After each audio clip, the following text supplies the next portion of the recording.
So this past week in Sutta study, we talked about another sutta called the Elements of Escape. And it's in the Anguttara Nikaya, the Numerical Discourses, in the Book of Fives, number 200. And in there, it's the Book of Fives. It had 5 elements of escape. And it was very closely related to things we talked about today, because the first 3 were the 3 parts of right intention. Those were the elements of escape. So kindness, gentleness, and letting go. And then there were 2 more.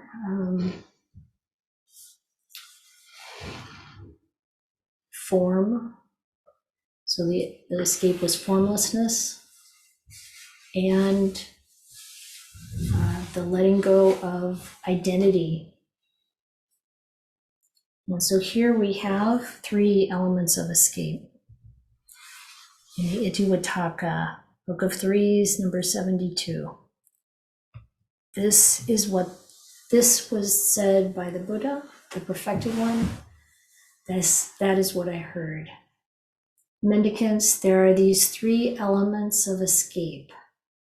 What 3? Renunciation is the escape from sensual pleasures. Formlessness is the escape from form. Cessation is the escape from whatever is created, conditioned, and dependently originated. These are the 3 elements of escape. So, renunciation, the escape from sensual pleasures. So, turning away from sensuality, letting go. When we talked about the form and formlessness on Wednesday, one of the example I gave was something Ajahn Sumedho has often talked about, of seeing the space between people. So instead of being focused on things, on form, even people, you notice the formless, the space. So when we see objects or when we see people, we're caught up in it, we're caught up in the beauty, we're caught up in the ugliness, we're caught up in whatever about it. But when we focus on the formless, the mind is still, or it's peaceful. Cessation is the escape from, these created, whatever is conditioned. What does that mean? That we're then abiding in the unconditioned. So the Buddha spoke this matter. On this it was said, knowing the escape from sensuality and form's transcendence, one always keen touches the stilling of all activities. That mendicant sees rightly, and when freed in regards to that, the peaceful sage with perfect insight has truly slipped their yoke. This too is a matter that was spoken by the Blessed One. That is what I heard. So, using renunciation to go beyond sensuality, but also in a way, it's renunciation to pull our attention away from forms, letting go of that. When we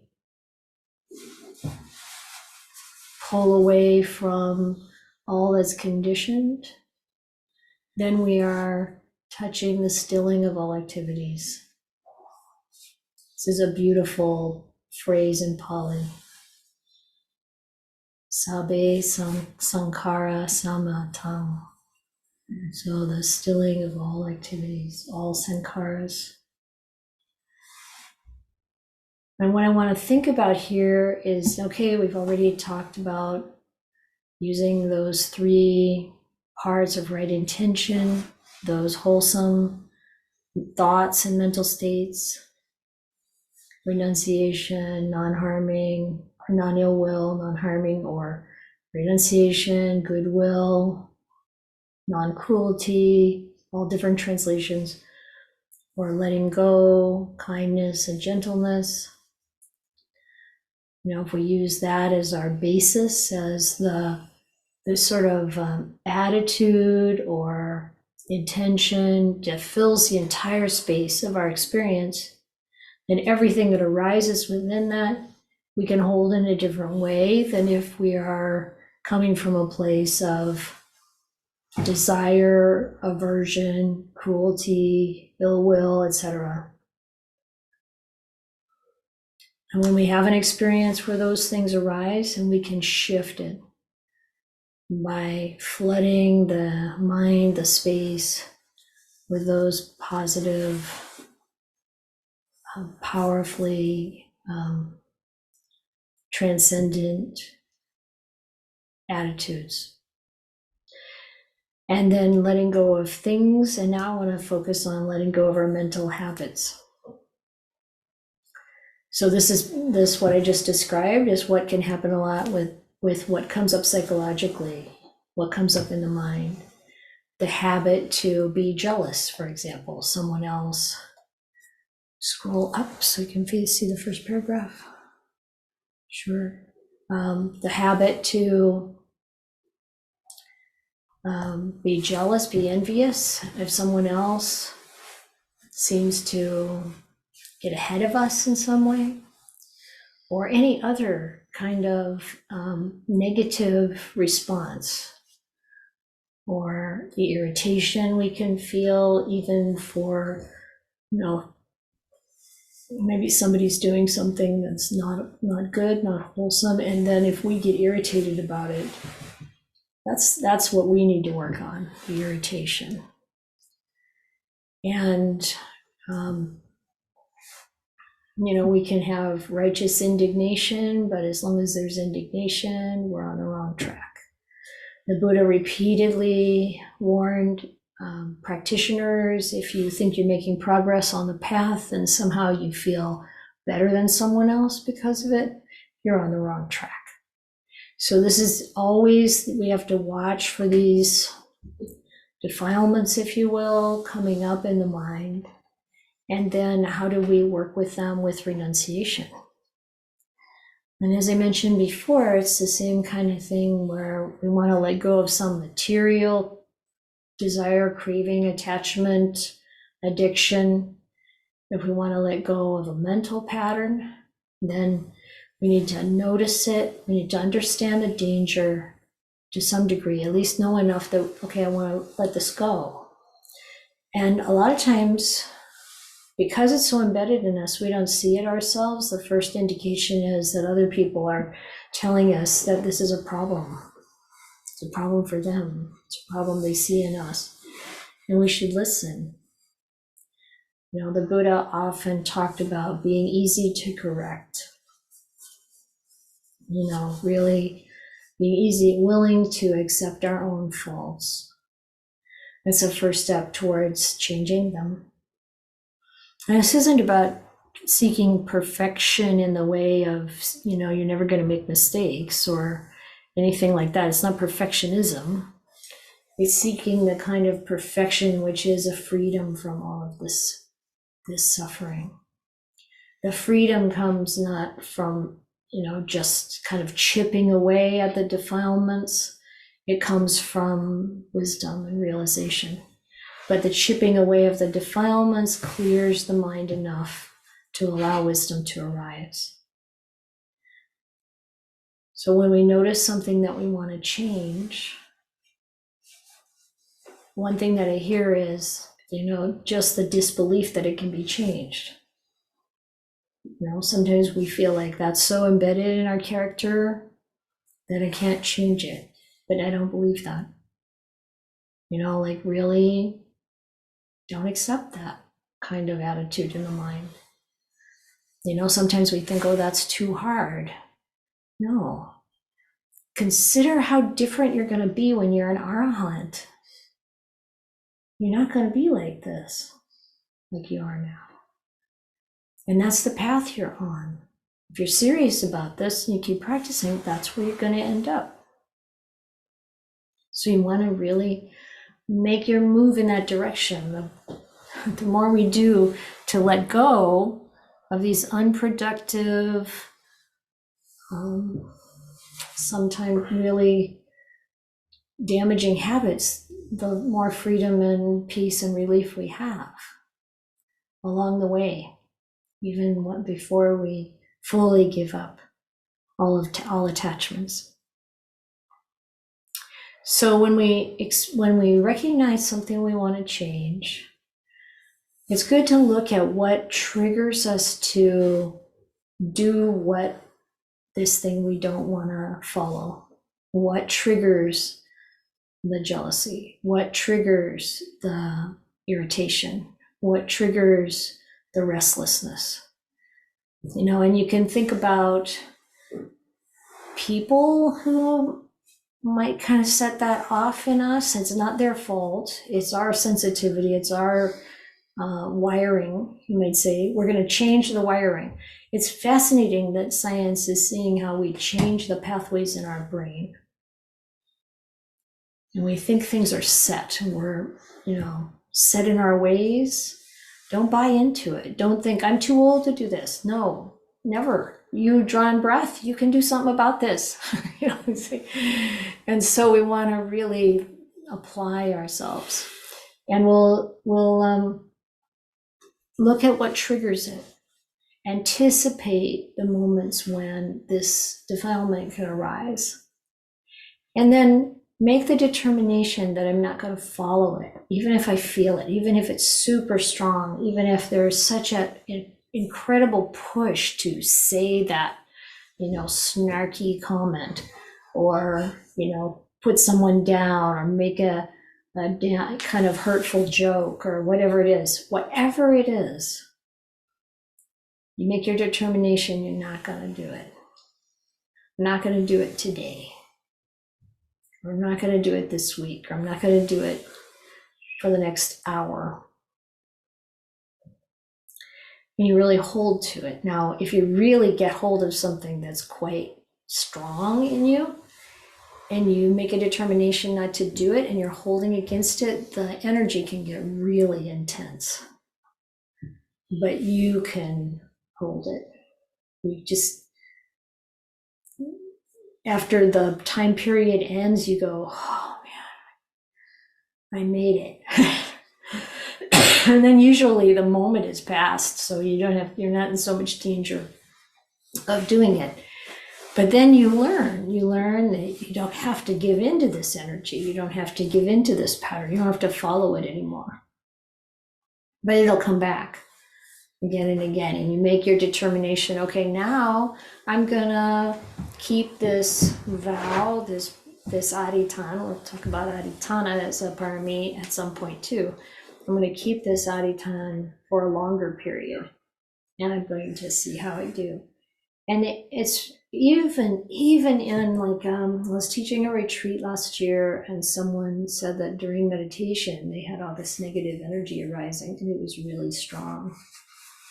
And then we talked about using renunciation, just observing it. You want to stay present with it. You want to watch it. You don't follow it. You don't go into it. You don't use other thoughts that keep it alive and keep pushing it, but you stay with the energy, stay with how it feels in the body. And they did it. And then they said, oh, it came back again, but it wasn't as strong. And I did it again, and then it came back and it wasn't as strong, and now it's not coming back anymore. And that's exactly how I've experienced it too. The energy is strong as long as we keep relieving that intensity by doing this unwholesome behavior. It never goes away. We're just strengthening it every time. And this can be something verbal, or it can be an action, or it can just be mental. And we go along with the unwholesome thoughts, and we think more to substantiate them. We're just keeping a negative karma going. Even the negative karma of beating yourself up for something you did in the past, you're keeping that karma going. You're more likely to repeat that pattern again in your action. Don't do it. Let it go. It's not as easy as just saying, okay, I'm just going to let this go. So it takes this effort and all of the kindness and the good intention around it. Because you're not doing this to punish yourself, you're doing this to free yourself.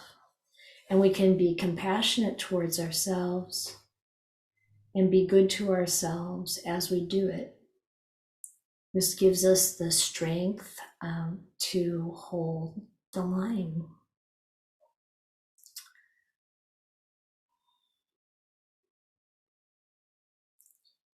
And I think with renunciation and these other like ideas of putting our attention on the formless, putting our attention on cessation, I mean, all of these things are helpful for changing the patterns of the mind.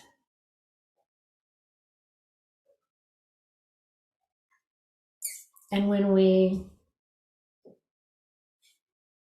experience some example of cessation, the cessation of that intensity of energy, the diminishing of those negative thoughts, that really helps to encourage us to continue the practice.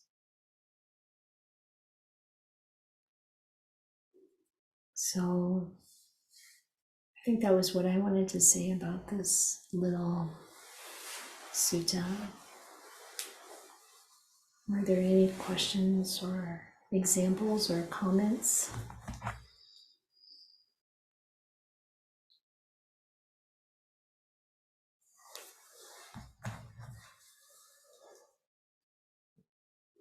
What is formlessness?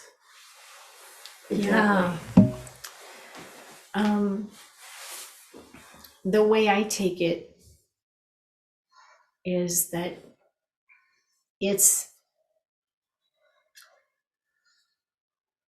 putting the attention on what doesn't have a pull for us. So I liked that example of Ajahn Sumedho where he said he started noticing space. The things that's coming to mind right now is when you do something artistic, we might be focused on the form, the colors, those things, but the white space is also really important, right?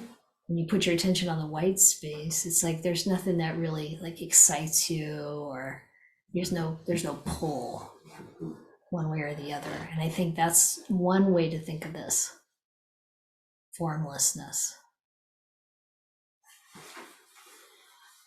Could you say the formlessness is, this is also Ajahn Sumedho, the unborn, uncreated, maybe not, huh? Maybe. I mean, certainly the not nibbana. Yeah. I mean, I think it's going in the right direction. Yeah. I'm not sure that It's all the is way. the whole. Yeah, it's all the way, all the way to. Not much you can say about it anymore. Cynthia? Hi. I'm wondering if you could give me some direction. Something's coming up with me very strongly about attachment to self-view, because I'm seeing lately that definitely having some reduced mental capacity, and that, I mean, my parents were university teachers, and it's like I grew up with like being smart and knowing things and articulate and etc. is like really, really strong in me. And so then I get in a meeting, a Dharma discussion, and I can't remember what I was about to say, or I'm losing words or stuff, and just noticing how I mean, first of all, that's somewhat frightening, but also just like how strong that sense of this is who I am, and losing it. So it's it's not quite a renunciation in terms of a voluntary letting go, but I'm just wondering if you could say some things about how to work in a skillful way about being able to let go of that Yeah. attachment to self. Yeah, this is really beautiful and valuable. And one example from my own self is my own life and deterioration is when I got diagnosed, or it was revealed that I had really severe osteoporosis. And I always really thought of myself as quite strong and would lift all kinds of things that I probably shouldn't, well, certainly shouldn't at that point have been lifting, because I could be like turning my, one friend said that I had bones like potato chips, and it's like I had to reshape my perception of myself, and I didn't even really realize how much I identified with feeling strong and being strong. So I think that's what I'm hearing a little bit. And maybe each of us can find our own example of change in our own self that kind of shows us like, well, maybe I'm not, whether it's something psychological or it's something physical, I'm not really fulfilling the view that I had of myself anymore. It's not the same. And it's like, what a wonderful thing to work with, because the whole body mind complex is such a illusion. This idea of me being whatever it is we think we are. I'm the nice person, or I'm the whatever, the grumpy person, or I'm the one who comes up with all the good ideas, or some of the good ideas, or occasionally a good idea, or I'm not worth a hoot at anything, whatever it is we think we are. We're going to have to let it go.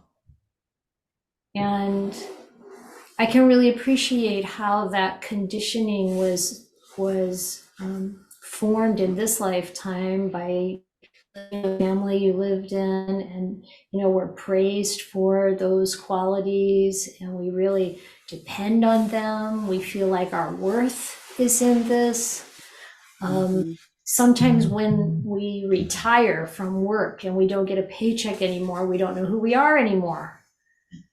Like we really think of identify with our job or our work, and when we feel that, like, whoa, like, who am I? Let me quick reform some psychological kind of picture here, because I don't know where to stand without it. And then we're encouraged by the Buddha and Ajahn Chah, like you want to get to some place where you can't go forward, you can't go back, and you can't stand still. But we need the practice for that. Because all along the way, what we're developing, seeing the much bigger picture than this little me with my qualities and the way I'm seen in the world and the way I affect the immediate environment around me is so small, and it doesn't really matter. It doesn't really matter to anyone else if you forget what words you were going to say. And it's like, this is really an opportunity to see where we're attached. And then we work with it by looking at the bigger picture. In this process of awakening, you are going to come to a point where there's no identification with this image of who Cynthia is at all anymore. And it's going to be so much easier to die. And it's going to be so much easier to let go of what is around you. And so much easier to pass into Parinibbana and not cling anymore. It's like everything that we cling to is like a hot coal. If we can see the danger in it, like what's the danger in thinking, I'm the smart one? I know it all. Well, sometimes we get a little bit of a sense because people are just sick of that know-it-all, kind of thing, or whatever, right? But that's not really the the main thing. It's not about what other people see. It's about this false identity.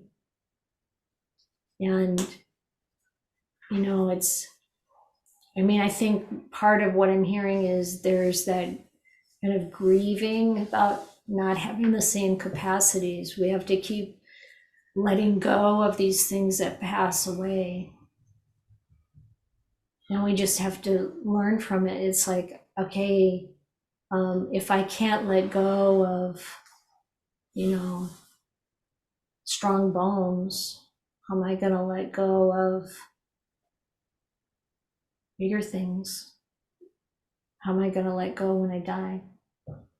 Yeah. It feels not so much at this point grieving as fear, like what's going to happen to me, if I'm not like seeing myself as valued by these qualities, and like Yeah. nobody's going to care about me or whatever, that kind of stuff.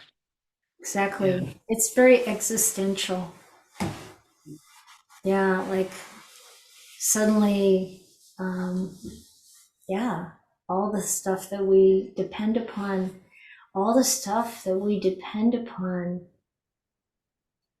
is falling apart.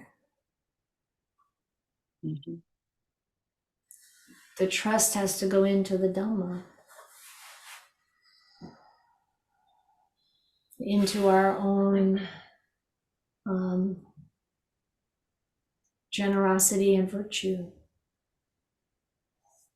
Yeah. Trusting our Kamma, trusting Kamma. Yeah. The real Cynthia isn't the smart one, it's the kind one. And you don't even have to be kind all the time. It's just those good qualities that you're nurturing and developing. Yeah. Yeah. Thank you. You're welcome. Yamira? It's just so interesting to me because I think I have a similar vulnerability, Cynthia, like that you're talking about in my personality experience. But when I have been listening to you, like leading up to the surgery and after, like my experience on the other end of you is just like this sort of unbounding love just keeps coming up. So just to say the impact on the other, it's like that's what's happening for me in response to you. Yeah, and that's helpful because Thank you. Yes. we're worrying about we can't depend upon ourself anymore.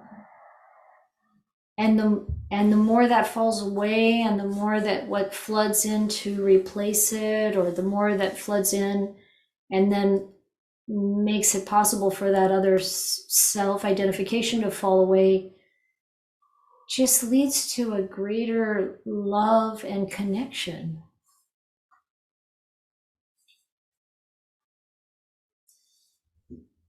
Yeah. It's true, but it's hard to trust, isn't it? Like when I'm in that end, I find that hard to trust. But it's interesting how strong I feel it in this location. So that should be helpful. Then when you're in it, you shift location. And this is really a lot about what happens in this psychological kind of realm of working with the Dhamma. It's like our understanding, our view becomes more real, becomes more perfect if we can shift location and see it from the bigger perspective. Yeah. Yeah, thank you. Yeah, Holly? I was kind of stuck on the part of that paragraph. Cessation, I paraphrase here because I took notes. Cessation is the escape from whatever is conditioned, created, or part of the chain of dependent origination. So I'd love to flesh that out a little bit. Here's an example, see how, I feel like I'm missing sort of an aspect of that. So if I say, if I had arising a strong sense of self, I might lobby for my opinion or prattle on about something I thought I was good at, which would lead to or be the cause of me acting self-aggrandizing, pushy, or too directive, or to build up my ego or make myself feel special. That's kind of how I interpreted that. Yeah. Yeah, and then you see that, you feel that suffering, the dukkha that comes with that. And then whether, excuse me, whether you just did it or not, it doesn't matter. It's more about pulling back to where that pattern started to play out again. And notice what you're trying to gain. And then recognizing that you can't gain it that way. Because what comes is dukkha. And really developing humility. And then, like, let's say a disagreement starts with someone and they're arguing with you about your point of view. Excuse me.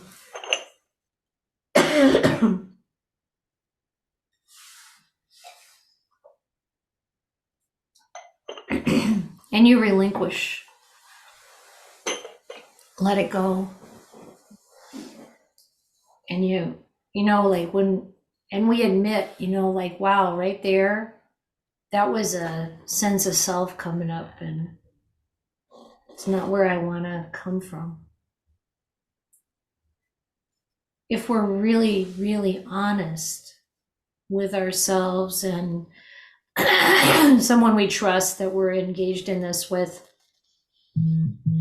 then there's this relief. Yeah, I was going to say that's because I've been doing that more and more, and it's just like such a relief and a sense of ease. And I just don't have to be anybody. Yeah. But, it still stinks up, right? And that's just one of many examples I could have picked. Yeah. But that's it. To get that, even just get that initial sense of, I don't have to be anybody. I don't have to be right. I don't have to prove anything. I don't have to gain anything. There's nothing to lose here. We reflect upon it, we feel it, we notice it in situations, we get wrapped up in something, we let go, and we feel the relief. And we're training the mind to take that different approach. It's beautiful. I just read Ajahn Sumedho says, I don't know about you, but I don't have the kind of personality that can be liberated. It's not the personality that Gets liberated. And I love that. Nobody has. It's not personality. It doesn't matter what it is. Yeah. And one of the things I love about the monks that I look to as teachers that I've known for over 20 years, maybe 25 years already, is how much they've changed. Mm. They're just more humble, more kind, less personality, and then, it's like that illusion that we think that then we're going to be left behind, no one's going to care about us. No, we're more valuable to the world. We're not doing it for that, can't do it for that, And the Buddha warns about these things all the time, like, don't puff yourself up, don't put yourself down, don't compare yourself with anyone. Keep developing those good qualities. Let go of the bad ones.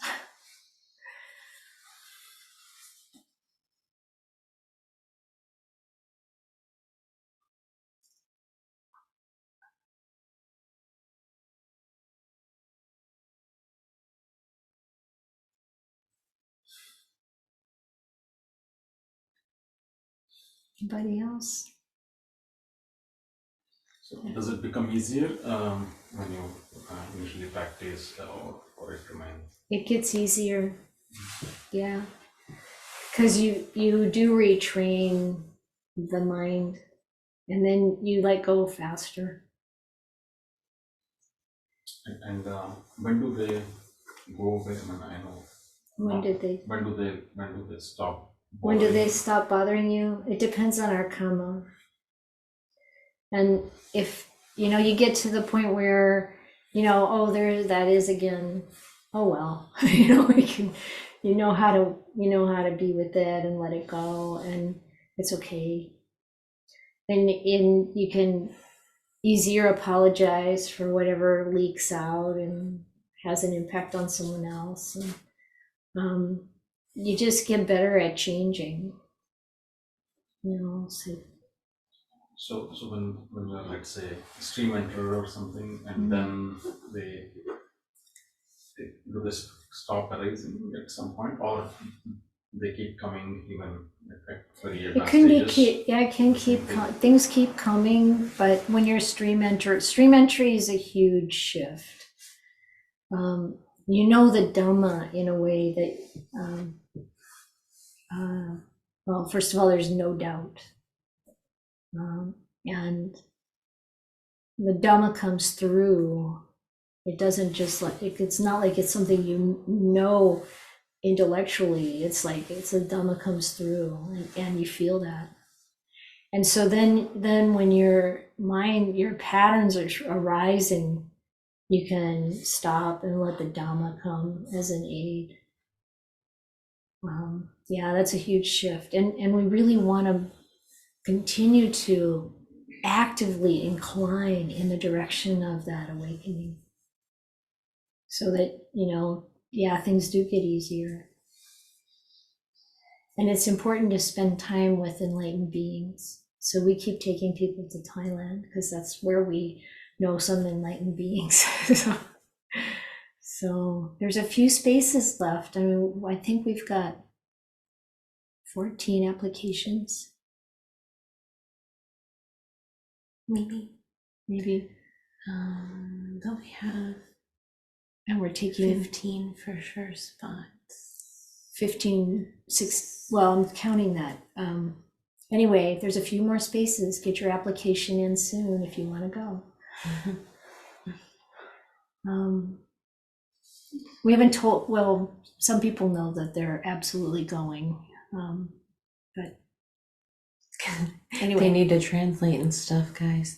Yeah. We kind of can't go without them. Martin's definitely coming, and he's going to actually put effort into learning the Dhamma of the teachers that we're going to see, so he can do an even more beautiful job this time. So well, this is Carol. I haven't sent in my application yet. I'm sorry. Oh, you did, didn't you? I don't think so. No, I didn't. I didn't because I'm very bad. I'm last minute all the time.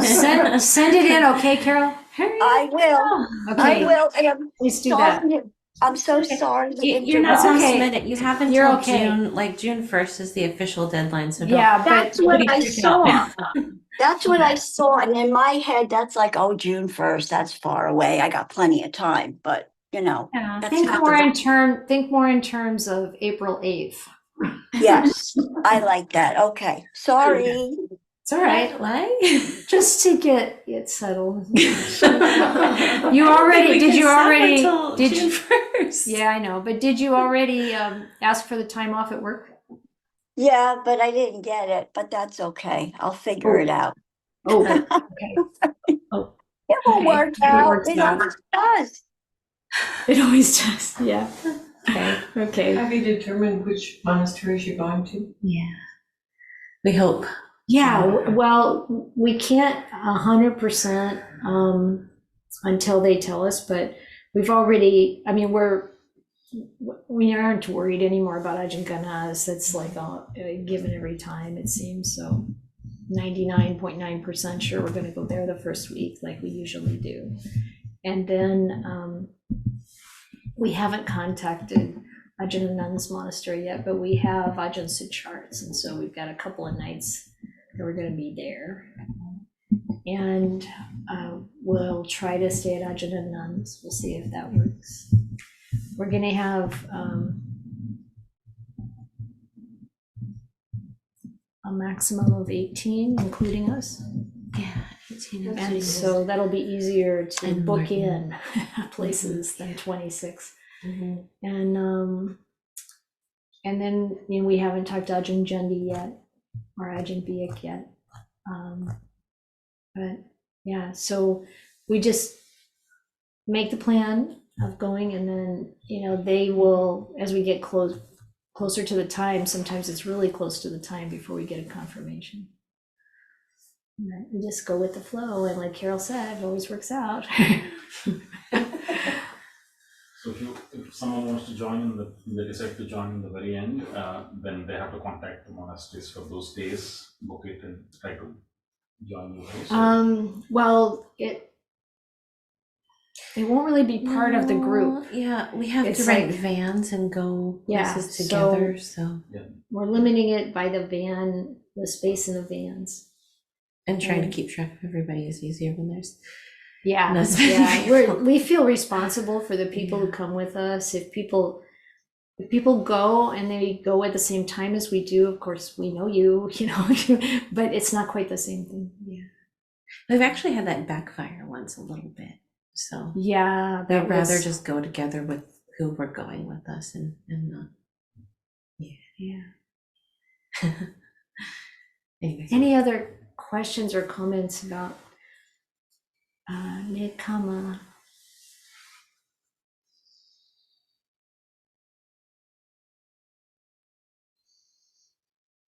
I really appreciate that you're taking us on a journey to full awakening and liberation instead of just teaching us the bits.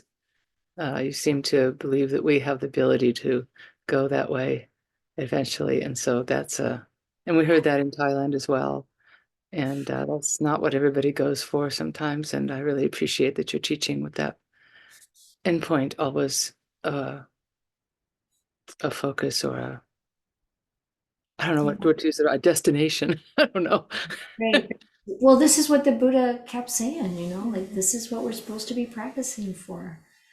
Complete liberation from suffering. And the beauty of it is that all the things that we do in order to do that improves our life all along the way. It improves what we can share and give with and share and give to others.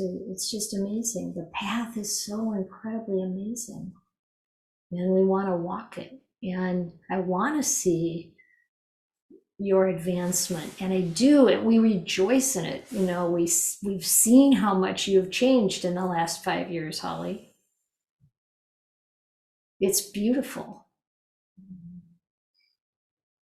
And we ourselves are continuing to make the effort in every way that we can to grow and develop. And it's like, yeah, I want every one of you to be Sotapannas before you leave this incarnation.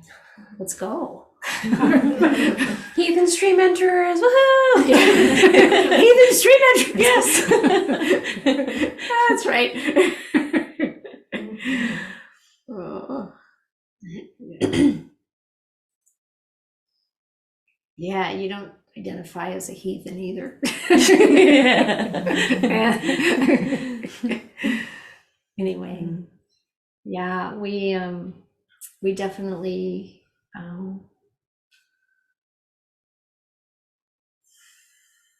there's just so many ways. There's so much to be grateful for. All of the teachers we have access to, all of the teachings we have access to.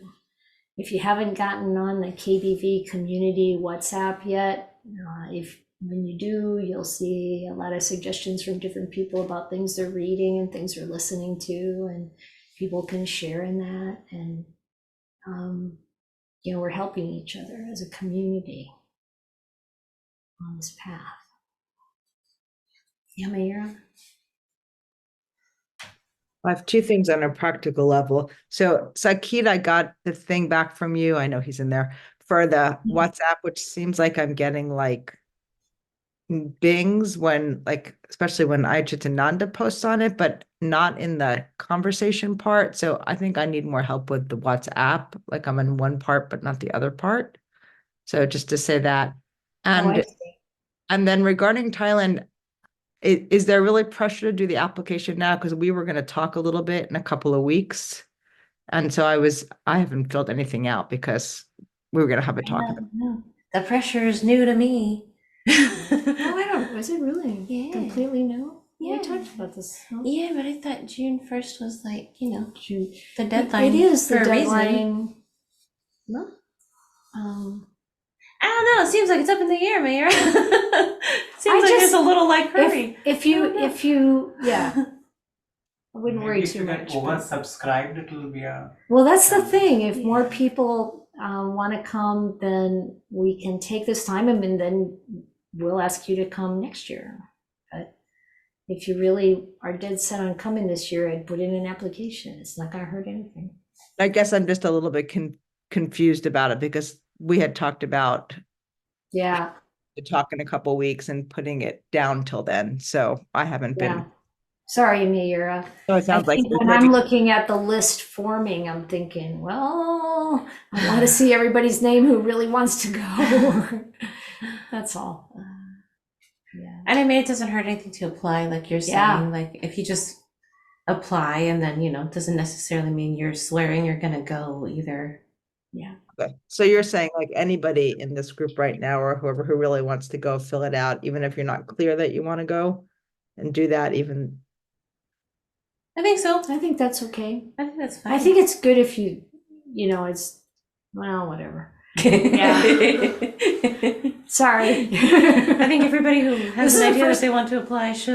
And Yeah, this is the first time we've done this application thing because this is the first time we've really put a limit on how many to bring. So sorry, we'll get better at this over time. It just seems important, like for me personally and for everybody, that the message is clear. Yes. Thank you. Yes. What to do or not to do if you're thinking maybe you want to or don't want to attend. Right. Okay, cool. Is Thank that you. clear as mud for everyone? Sorry. Where is the application? Well, the application is in our latest newsletter, so you can just go to the website and click on newsletter, and there's a link in there to the app, to the form. Yeah, it took a minute to find it, Elizabeth, so stay persistent. Yeah, you have to scroll down and Okay, I think, yeah. I think I'm diminishing returns, not on the trip, on the body, Okay. Yeah. not on the trip at all. Elizabeth's been twice Yeah. already, Okay. and yeah. But we're going to have a lot of Nekkhama on this trip. This is going to be different than what you've been used Yeah, to. it's Elizabeth. good to know that we're going to be staying in monasteries almost exclusively, and there's probably going to be a bit more challenges with regard to the renunciation part. Accommodations. Accommodations, Yeah. we don't know, maybe Yeah. it's going to be all No, we smooth do and know. Okay. Because we visited the monastery. Yeah. Ajahn, Anand's monastery is, well, they're rugged. They're Mhm. pretty, they're not hotels. I mean, it's not camping, but it's not a hotel. Yeah. There's no air conditioning. Oh, that's In the true. Dhamma hall there is. Yeah. Yeah, One dump in that- Yeah, the Kuan Yin the shrine. Kuan Yin shrine. They had Oh, these. Ajahn Anand's. Yeah, but it's a pretty small hot. shrine. Yeah. Can't you fit all Latinos in there easily. Can you just be more specific about what you mean by more renunciation? Just having not gone and not knowing, like when you say that, what does that mean? Yeah, there's no air conditioning. And it's not like a nice hotel room. It's like a, kutis out in the jungle. It might be hot. Ajahn Anand's was very warm. And it probably won't be kutis. It'll be some kind of dormitory style. Yeah. You stay with other people. And yeah, you may have a bathroom pretty close by, but maybe not. And They do have very nice bathrooms there, though. The showers. I don't think it's going to be as bad as Fancy. when my mom and I went to Ajahn Mahabua's, and you're just sleeping on a platform in the forest with some plastic curtains. And so I remember one night waking up because this rat fell right down next to me and ran. And yeah, I had to walk to the toilet block in the dark. And Some people look scared and some people look excited Yeah. Those listening to this on the recording. My mom was like 78 or something, and she's laying on, I gave her my blanket, so she had like 4 blankets to lay on instead of 2 blankets, and a little thin, but pretty hard. She didn't complain at all. Blow-up mats might be Yeah, necessary this time. Last time it was, a little bit superfluous. maybe you needed it, maybe you didn't. Do they provide mosquito nets? I'm assuming there's No, I don't know about that. I mean, There might be screen on your building. There might not be walls on your building. It might I not don't be. know. We'll see what happens. And then everyone follows the precepts. Yes. No evening meal.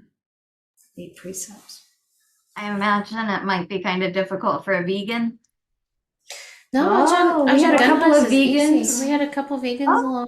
Yeah, Ajahn Gun House is easy, but the other monasteries will probably have a lot of meat. And the way I've survived in the past is to just kind of eat around it, eat the vegetables out of the.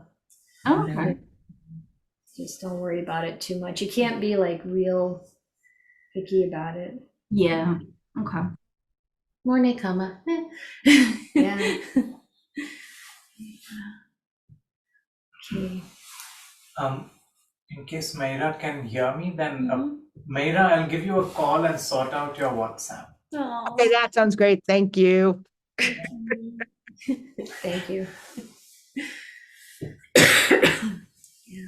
Saki has no roommates at the moment. Maybe he's got time. I don't know. Where is Saki's roommate? My roommate's gone to LA, Yeah. Martin went Martin's to in LA. LA and Nita's coming back from and my India. wife went to India. That's what I meant. That's a lot of renunciation. I know. By them more than me, I think. I think I got on their nerves. When will Nita be home? When will she be home? Tomorrow. Okay, good.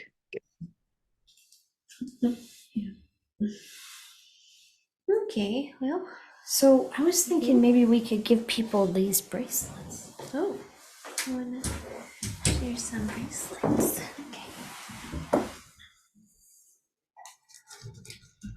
But how do we do virtual bracelets, Dhamma? We don't have virtual bracelets, but you can take a bracelet and then you can identify like what you want to work with, and that can be your reminder, or however you want to use them. I'm deciding on the color. Yeah, take your time.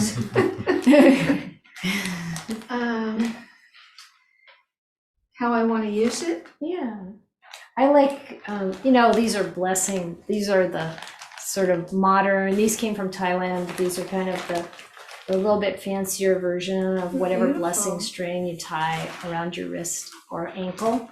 And it's intended to remind you of this day and maybe something you want to hold in mind, or I have to say it out loud no, because I haven't you don't have to say it out thought loud. about it. You don't have to Okay. even think about it. Thank you. Do you want help putting it on?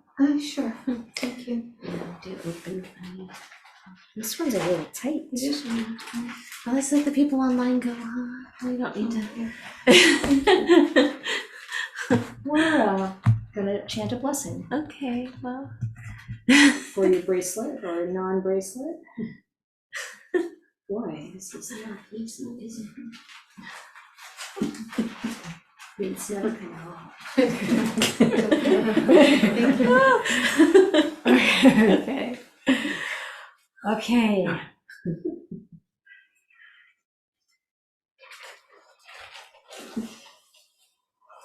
So for your continued development on the path and your success in awakening, we're going to chant the victory blessing.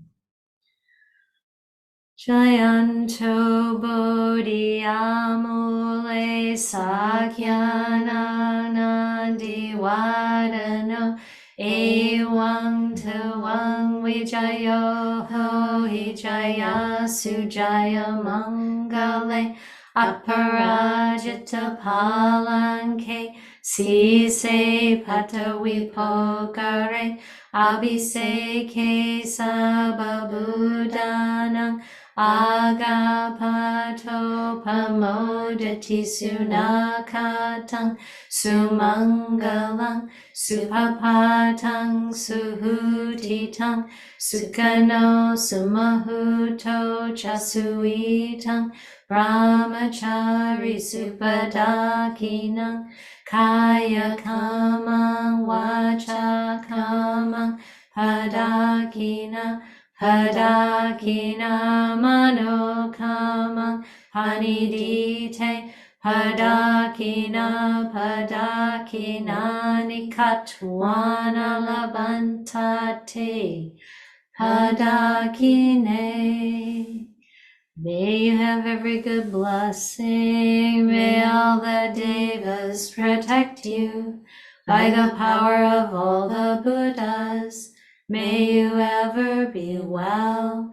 May you have every good blessing. May all the devas protect you by the power of all the Dhamma. May you ever be well. May you have every good blessing. May all the devas protect you by the power of all the Sangha. May you ever be well.